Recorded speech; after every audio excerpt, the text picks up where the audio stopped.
Good day, traders. I trust everyone had an exciting week. We saw retail investors facing off against institutional hedge funds in GME and AMC this week, along with a few other stocks in the whole Reddit Wallstreet bets saga. Obviously, we'll have a look at how this affects some of the instruments we follow, for example, Bitcoin. And other than that, this week we'll also introduce the DAX as the latest instrument that we will be covering in the technical market overview. So let me get the disclaimer rolling and I'll see you back in the charts.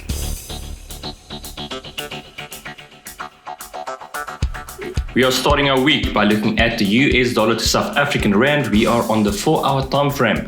Following the diagonal break from last week, price has now entered into a consolidation with support at 15 and our resistance at 15.35, which is also the weekly R1 pivot. A break of either of these will set us up for our targets. In the case of our bullish scenario and a bullish break above this 15.35 level, that will set us up with a bullish target around the area of 15.70. That is where we have our monthly R1 pivot. And in the case of a bearish break below this 15 level, that could see price move lower into this diagonal resistance at the weekly S2, which is at 14.72. We're moving on now to the EURUSD, looking at it also from the 4-hour time frame. So despite price last week breaking below the pivot from last week, we did not yet get our head and shoulders target. At this stage, we can still see that price is trading within this range of between 1.205 and about 1.219. And currently, we also see our 4-hour 100 SMA acting as dynamic resistance. Should price close below this week's pivot at 1.212, it's very likely that we will retest this lower boundary near 1.205. And of course, should that then break, that could then see us finally reach that head and shoulders target near 1.195, which also coincides with last week's S3 pivot. Looking at the bullish scenario, our resistance, of course, being this 4-hour 200 SMA coinciding with the top of that boundary, along with the weekly R1 at 1.220, or actually rather 1.219. Should we break above that, that then sets up our bullish target near 1.225, which is our R2 weekly pivot. And now we will just have a quick and brief look at the weekly economic calendar. We can see that later today we have the ISM manufacturing PMIs affecting, of course, all USD currencies. On Tuesday, there are some Australian and New Zealand events, and Wednesday, just mostly a medium impact events. On Thursday, a lot of events affecting the GBP. And then, of course, later at 3:50 p.m., the unemployment claims for the US. And on Friday, a few high-impact news events as well. Moving on now to the GBPUSD. Last week saw mostly consolidation with this 4-hour 100 SMA acting as support.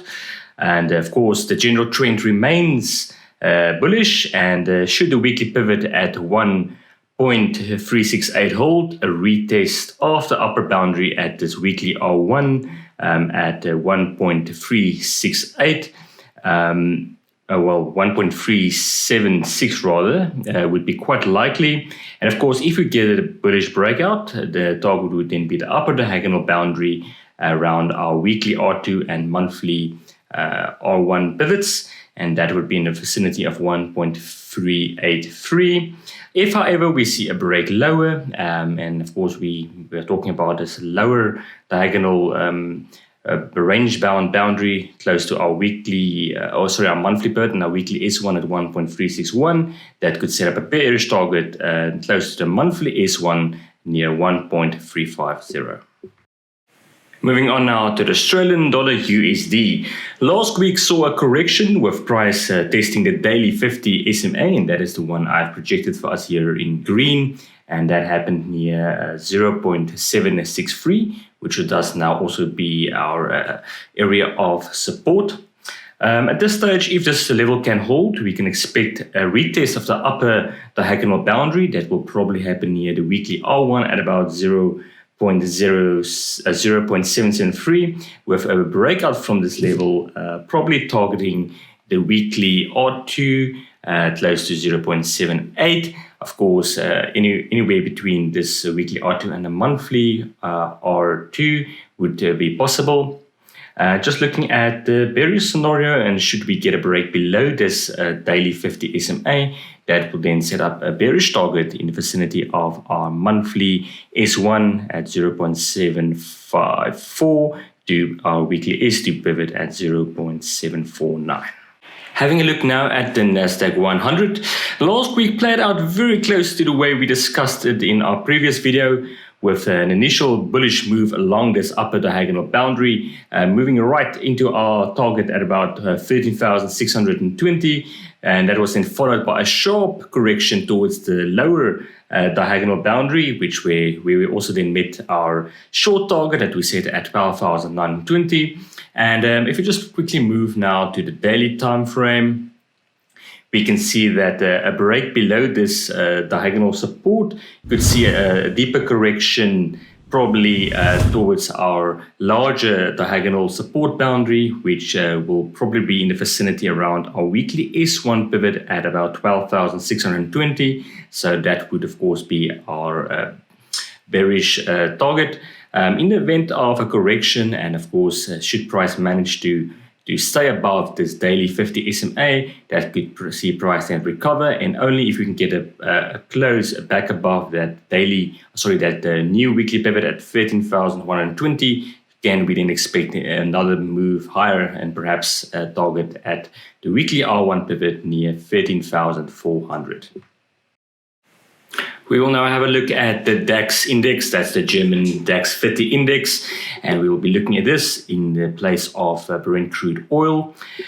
After hitting strong initial resistance from recent all-time highs, the recent pullback is now clearly looking for some support. And while there is definitely some support at this 13,350 level, more structured support would be around the monthly S1 pivot, as that is also where we will have some additional confluence and support from the daily 100 SMA, and that will also probably coincide with this larger diagonal support. Resistance at the current levels would, of course, be this area between the weekly pivot at 13,570 and the monthly pivot at 13,620. We are now having a look at gold. The analysis remains virtually unchanged from last week. We have support currently still holding up, but the 4-hour 200 and 100 SMAs are definitely proving to be very strong resistance indeed. The 1,840 level still remains key support with a break lower, possibly seeing a sell-off to much lower levels of support and probably towards this area of our monthly S1 at 1,780. Of course, if we should see a bullish break with a break back above the upper diagonal, and more importantly, this monthly pivot level at 1,870, also coinciding with the 4-hour 200 SMA and the highs from last week, that could then potentially set up a bullish target initially of 1,905. That would probably be followed by the monthly R1 at 1,937. And then, of course, eventually there's that much higher long-term target at major resistance, which would be at about 2,075, which is much higher up. And we are now concluding this week's technical market overview by looking at Bitcoin. So after dangling from this cliff's edge, Bitcoin found some relief in what appears to be a spin-off from this whole Wallstreet bet saga, and prominent figures like Elon Musk now openly punting the cryptocurrency. And this led to a massive breakout from the diagonal boundary in what appeared to be a double bottom breakout. And that should have taken us to previous all-time highs around 42,000.